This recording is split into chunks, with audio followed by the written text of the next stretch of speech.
Okay, are you ready? Yep. Okay, hello. We are about to test freshly sampled concrete. First thing we want to do is you want to mix it up so it's all uniform. Mix it up real nice like. From there, go ahead and get your ambient temperature and write that down. And we have that under control. We're at 72 degrees.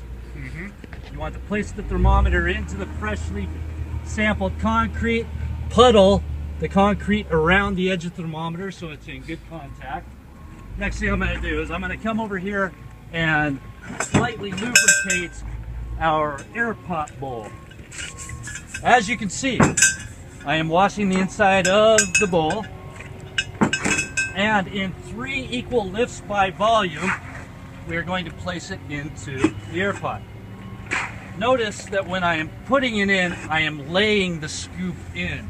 I am not dropping the concrete in like so, because that will entrain air. So what you want to do is there. No. So then the air, we want to take and tamp each layer 25 times.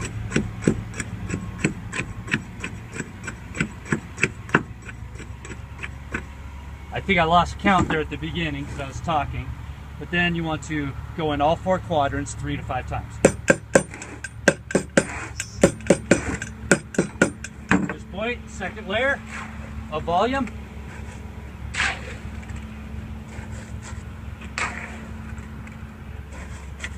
And again, 25 rods, just penetrating the previous lift. So we want to measure it like that. I have my hand stable. I'm not going to move it. 1, 2, 3, 4, 5, 6, 7, 8, 9, 10, 11, 12, 13, 14 around the outside perimeter. 15, 16, 17, 18, 19, 20, 21, 22, 23, 24, 25. Finally in the center. Another 3 to 5 times, each 4 quadrants.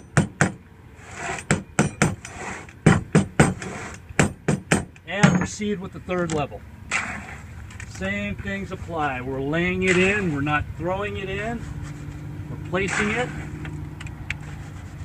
We're at about the top, so 25 more times. Just penetrating the previous level. 4, 5, 6, 7,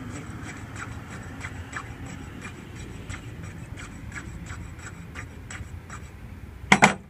3 to 5.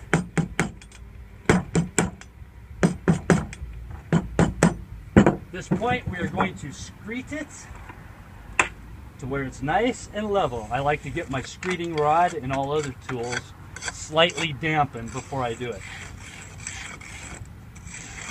Okay, at this point, we are going to want to clean the lip of the air pot so we can get a good seal on it. That's pretty good. Okay. We are going to slightly lubricate the bottom of the air pot. Okay. At this point, we will tack down the top, placing it directly over the center, taking opposite sides, clamping down, taking opposite sides again, clamping down. Okay. At this time, pump it up to the initial starting point, which with this gauge it is 0.5. It does bleed a little bit, so we want to do that to begin with. At this point, we are filling up the air pot through the petticoat with water until we see it come out the other side like it's doing. Notice the small air bubbles will also come out of the other side. This lid is convex, so we will want to slightly angle it up that way, slightly angle it up that way, until we don't see any more air bubbles coming through. One of the things that you don't want to do is you don't want to stick the tube down in like that. You want to have at least a 1/4 inch above. So go until we're not seeing any more air bubbles. Not seeing any more air bubbles coming out of here. Okay, so we're fine. At this point, let's go back to our initial starting point of 0.5.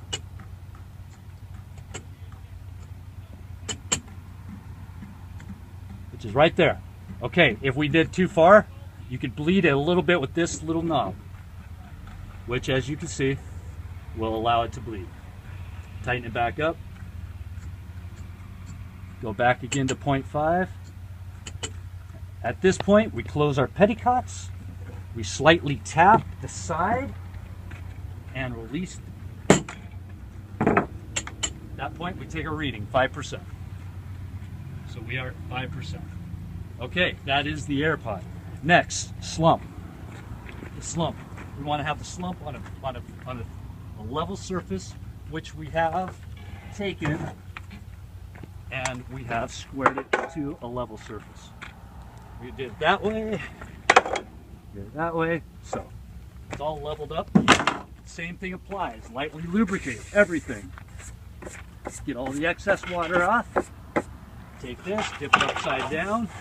Your slump cone, in the interior of your slump cone and your base always need to be very clean. So as you can see, maybe a little rust, but other than that, there's no concrete, it's very clean. We're going to clamp this down,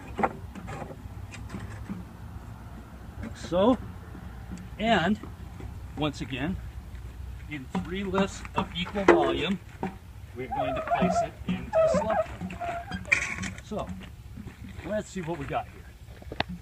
Pull out my thermometer, and we are sitting at 72 degrees, same as the air. So, 72 on both. 72 on both, 5% on the air. At this point, we are going to recombine the concrete just to get a nice homogeneous product. And then, once again, 3 equal layers by volume.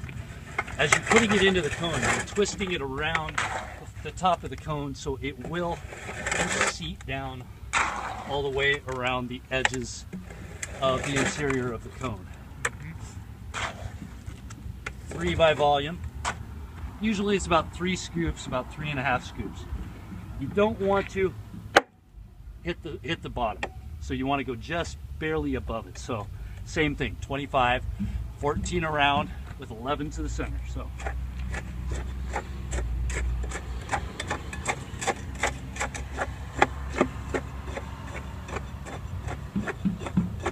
okay, we do not tap the side of slump cones.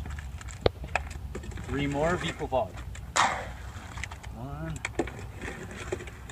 2, twisting it around the outside of the cone. 3. At this point, I do this. I will tap it down just so it's a flat, level surface. Just penetrating the previous level, so which would be down to about here. And then 14.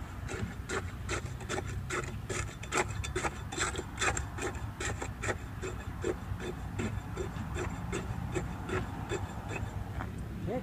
And then 3 more scoops to finish it off. 1, 2, and we are using a 24-inch by 5/8 inch hemispherically tipped stainless steel tamping rod. With our 3rd lift, we want to layer it slightly above. We are still going just previous level, so about right there.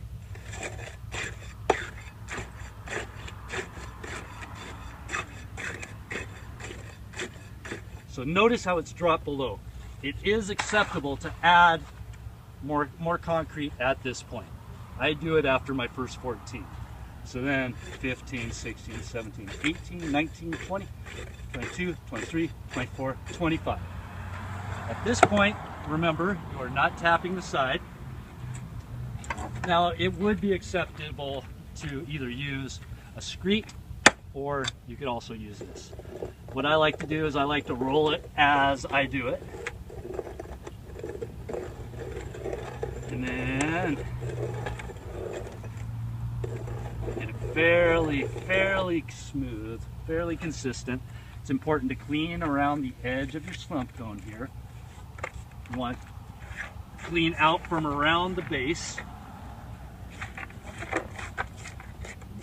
And then, once again, 3 to 5 seconds come up. pulling up the slump cone. As you're pushing down and you're taking off the clamps, notice that the base of the slump cone and the cone stay in firm contact. If the cone moves off of the base at all, test is negated. In 3 to 5 seconds, pulling straight up, 1001, 1002, 1003, 1004, 1005. Now you will measure to the displaced offset center. You can do that in 2 ways. If you are using a slump base like this, you can do it with this.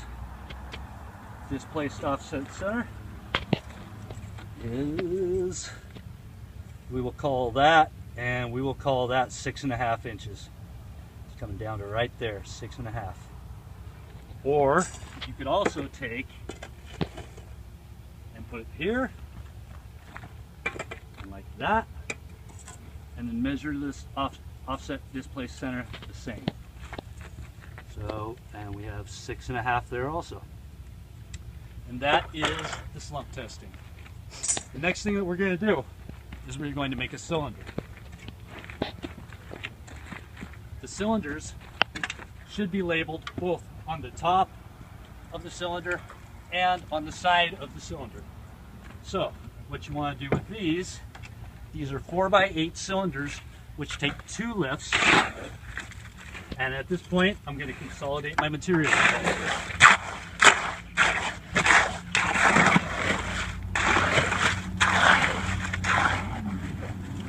Okay, 2 equal lifts by volume. That's about 1, that's about 2. Now, we take our 3/8 inch by 1 foot hemispherically tipped stainless steel tamping rod. 14 around the outside, 11 around the middle.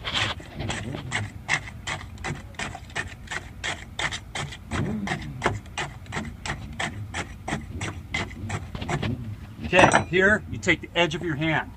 1, 2, 3. 1, 2, 3. 1, 2, 3. 1, 2, 3. One more level.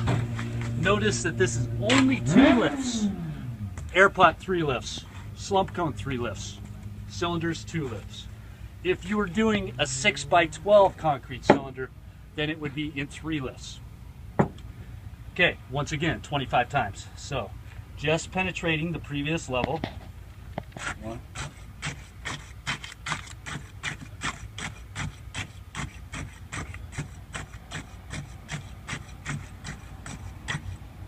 And okay.